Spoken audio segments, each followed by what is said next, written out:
Not a lot to say right now other than a couple things. I think we're fairly healthy, which is a good thing.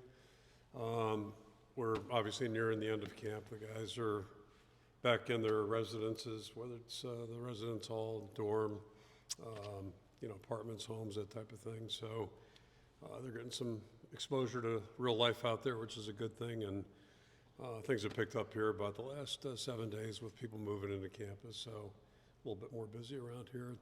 Football-wise, just pleased overall with the camp. I think it was a really good preseason, productive. We're really pretty healthy right now. Don't anticipate anything at this point, affecting us for preparation for the first game. And then, basically last night was our last full night of full camp mode, if you will. And we'll start to do a little bit of opponent work here the next tonight and today, or tomorrow, excuse me. And we'll break a little bit and be back in here Sunday and get into a normal game routine. So, it's been good. It's just everything's got its time, its rhythm. I think the guys worked hard and got a lot accomplished. Still a lot of variables, a lot of things to resolve and what have you, and that's what the next 8-9 days will be for. So look forward to that as well. I'll throw it out for questions. As healthy as you are, is that unusual right now? Yeah, a lot of it's luck, quite frankly, and I think the guys done a good job training. They came into camp in really good shape, and probably we had less soft tissue stuff than normal coming into camp. So that was positive, and we've been able to maintain it for the most part. And probably the biggest, Will Nolan had surgery a year ago or this past spring, and we anticipate him not being ready. He's probably still 3-4 weeks away, but everybody else should be able to work, hopefully, and we get going. Kirk is so two-part question. One is Kamari Moulton back in practice, TJ He is. back in practice. Yep, they're both back. Well. Yep. And then have you settled in on left tackle, or is that still kind of? No, they're still going back and forth, and both doing a good job. That's the good news is both have really improved a lot, and Deltzer might be as improved as anybody on our team. He's one of the most, and the other guy's Ty Nissen, our backup punter, which is not a big news story, obviously, but I've complimented him. I mean, he's just really done such a great job. He's worked hard at it, so that's a fun part, watching guys that are improving. Maybe that a year ago or 2 years ago weren't probably in the mix at all, or even realistically in the 2 deep, but now they're moving up, and I think we've got a lot of that going on our roster. So is Bryce George then keeping inside at this point? He's worked both. Mm-hmm. Yeah, he's worked both. Probably more inside recently, and he's getting comfortable still. Mm-hmm. But he's going to play this year. I'd be really surprised if he didn't. And go back a couple of years ago, it's easy to make a comparative with him and Rusty Feth. As the year went on, Rusty got more and more comfortable and played a little quicker and more decisive. And I think Bryce has probably got that potential. But he's done a good job. Now that this fall camp is over, does this team kind of remind you of a previous team? And if so, what would that be? Yeah, not yet. Other than I mentioned earlier, about 08 being similar in some ways, in that, a lot of stories developing as we go along. And I think we're probably looking at that a little bit right now. I think we'll know a lot more certainly after September goes through. So, we've done what we can in camp, and hopefully the next week we'll handle that well. And then once you get into game competition, you start learning even more about the team. And with a bunch of young players that haven't played, I think that's probably more realistic at that point. Iowa State's playing in Ireland this weekend. Nebraska Northwestern played that game 2 years ago. Michigan's playing in Germany next year. Would you ever have any interest in having your team play overseas? In a short word, no, quite frankly. And then certainly not if we had to come back and play the next week. I've done that, going to Hawaii. It's not a foreign country, but it might as well be. As far as distance, we did it when I was at Maine via, I think we flew out of Portland like to Boston, to Atlanta, to Dallas. I mean, it was the longest trip in the history of college football. And we came back and actually won the next week. So I think it was our first win of the season, my first year there. But it's a lot of wear and tear on the team, especially on the return part of it. So me personally, regular season, I'd rather be playing closer to home than further, and that's what bowl games are for. Kirk, when it comes to Mark Gronowski, you've talked about him kind of slimming the gap a little bit as far as throws and stuff. I guess now that you've seen him throughout the last couple of weeks, I mean, where do you kind of feel like he's at now? And obviously he had some fumble issues during. Yeah, no, he's continued to feel more comfortable, and I don't want to say grow, but yeah, I guess grow is a fair word. He wasn't out there in the spring, as we all know, so that put him behind a little bit. But I think he's gaining more comfort.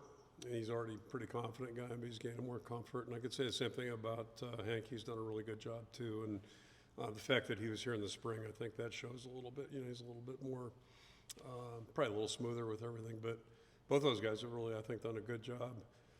Jeremy's a little bit behind, talked about, Bryce being kind of the same thing. It's a little bit of a gap there. But seeing a lot of good things with him. And, so the whole group's really doing better than maybe we would have anticipated. And, once we start playing games, hopefully we'll see that accelerate even more.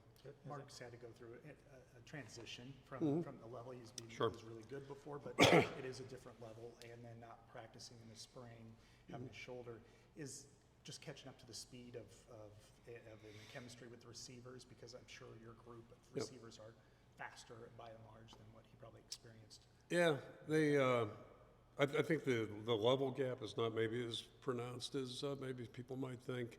I think the biggest thing's been him not being out there in the spring, but he did have June, July to, he was throwing the ball in June, so I think that's been helpful to him. And then, that's where each day is really important. You see him improve and be more confident, what have you. And, it's not like we're the most established group at receiver either, although we made good strides. But, yes, there's still a filling out process, and that'll probably go on for a while, as we get going here in the season. At corner, has anyone really feel like kind of separated themselves in terms of their group? No, it's still probably the 1, 2, 3 are pretty all muddled in. They're pretty good. TJ missed some time with an injury. I think he was out, wasn't he, during the open day? But he's back healthy now. So I think it's still those three guys, and then we're going from there. But the whole group's improving. Three in terms of Deshaun and who's the third? Jalen being the third guy. Yep, number 3, coincidentally. Yeah. So, yeah. Has Barrows showed you anything coming in? He has, yeah. He's talking about new guys, right? He's the same way. He's getting more comfortable and certainly better this past week than the first week, So I think he's playing a little freer and a little faster, and he's an older guy, physical guy, and pretty aggressive. Kirk, we know when you get in season, you're very big picture oriented, but you're kind of focused on task at hand, I guess. Would you ever consider hiring, like an analyst maybe mid-season, or is it right when the season gets going, like you're just really locked in with the day? Analyst for what?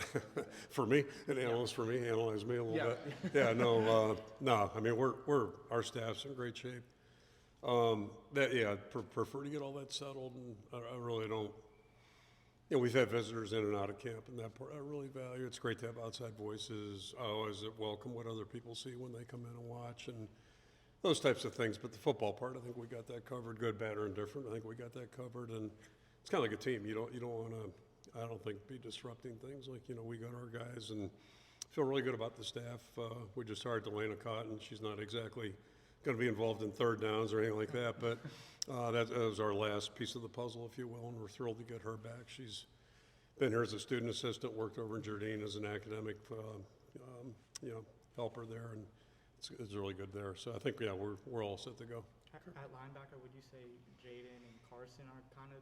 Yeah, I think right now, certainly, and anxious to see how they play. Got every reason to think they'll play well.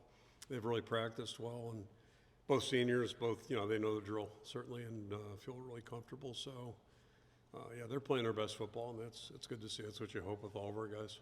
And the young guys are really elevating. So, I think we're going to be okay there.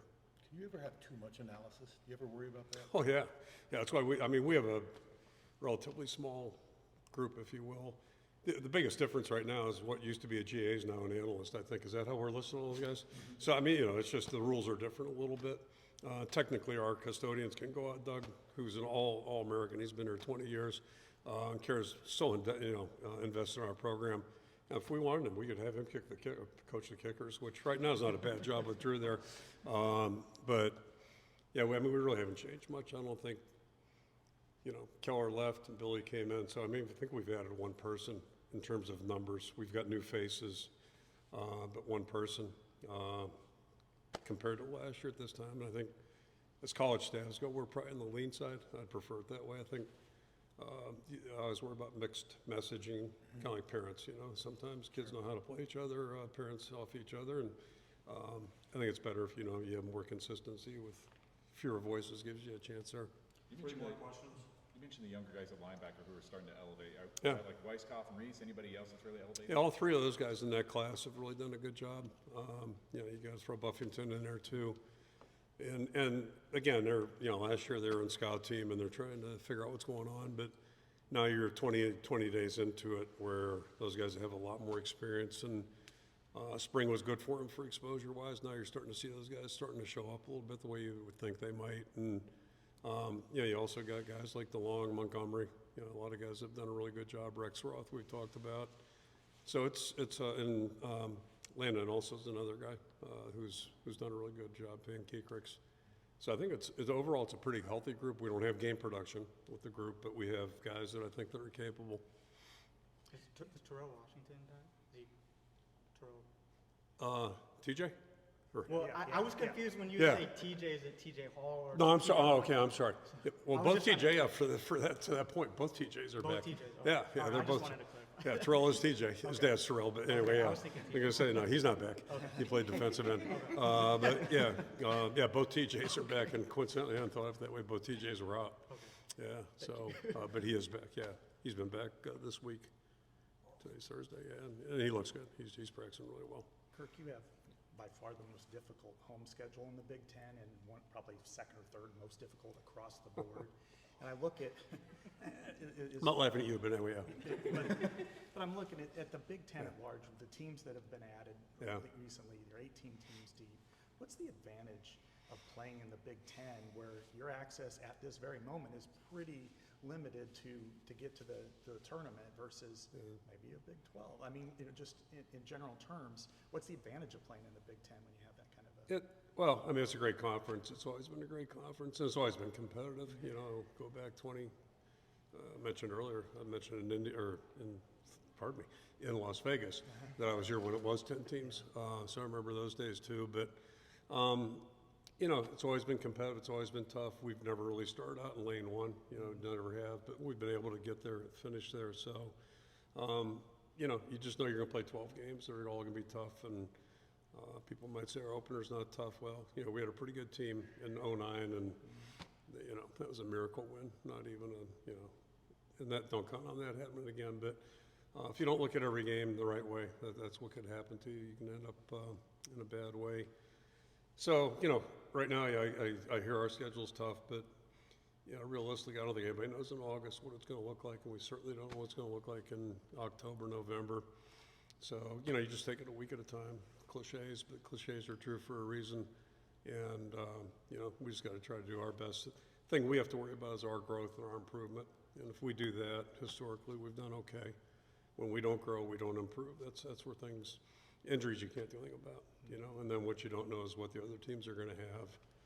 You know, how it's going to mesh out for them, chemistry-wise, injury-wise, all those types of things. And I think it's more true in today's world just because of all the, you know, everybody's jumping around. And even if I took a break this week and looked at Major League standings. Ken, I'll tell you why. Milwaukee won their 14th straight or 17th straight, something like that. That headline caught my eye. So I was like, okay, interesting. So I went to, you know, that little thing where the baseball standings. 3 top teams, if I think of them correct: Milwaukee, Detroit, and who's the other one? None of them are. It's not Detroit, or excuse me, not LA, or who's the third one? Toronto's been up there.